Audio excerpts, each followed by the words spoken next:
Hey YouTube, this is David Richter Scale Studios. I'm just brainstorming on another use for the 3D printer in terrain use.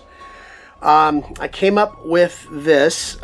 This looks like an arched window. This is an insert for the rear, and this will be the front. This was originally two pieces glued together. I think the next one will be a single piece, so it'll be basically a two-piece system. You got a 1/2 inch distance, and then I made this. It's basically a cutter, or not a cutter, a kind of like a I scored the styrofoam with this, and then went in with my hobby knife and cut it, and then it kind of rough. It wasn't doesn't have to be that exact when you're doing this, because it will look clean.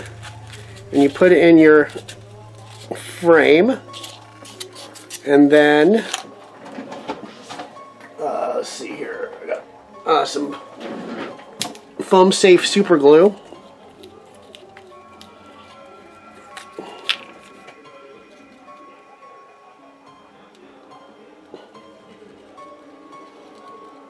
Kind of put a nice bead all around here, and this is usually gold colored when you go to your hobby shop, or that was from my hardware store. And then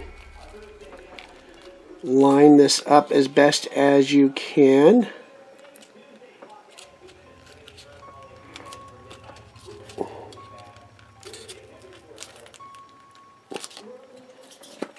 Hit it with that, and you got a really nice finished window. Oops, pull that out. And I'm just gonna paint it up real quick, and I'll be back and show it to you. Okay, we're back real quick. I just threw some paint on this, sprayed it down with some Vallejo primer, then did some Minotaur, which some of it was just crappy. I think I'm throwing out a bottle of that. Pigment just coming apart on it for some reason. And just did some brush work, Hall red, then lighten the Hall red with a little bit of orange to highlight the window up a little bit, just to give it a little pop.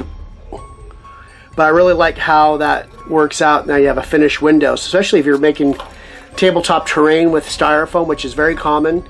But just cutting out those holes is very utilitarian, I guess. But doesn't look that good. Doesn't look finished. But this adds a whole new dimension to our hobby of doing this. I mean, actually, I could have cut this out of plastic card and then cast out of resin, but this is just something I designed on Tinkercad real easily, and then printed it out. I think this is as an experiment. I think I want to make this backside a little more bulkier, kind of go along with that, but still have in there empty, but just have a nicer, thicker area to cover up any kind of errors or anything. So you don't have to be so careful cutting the windows out themselves.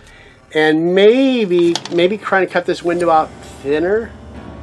And I don't know if to make it pierce through the I guess what, extruded polystyrene.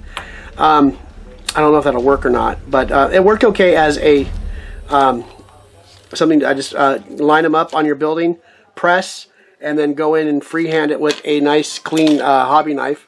Especially when you're using 1/2 inch foam, you can go through it real easily. And that is it. So thank you for joining me, and we'll present some more videos in the future. Thanks again.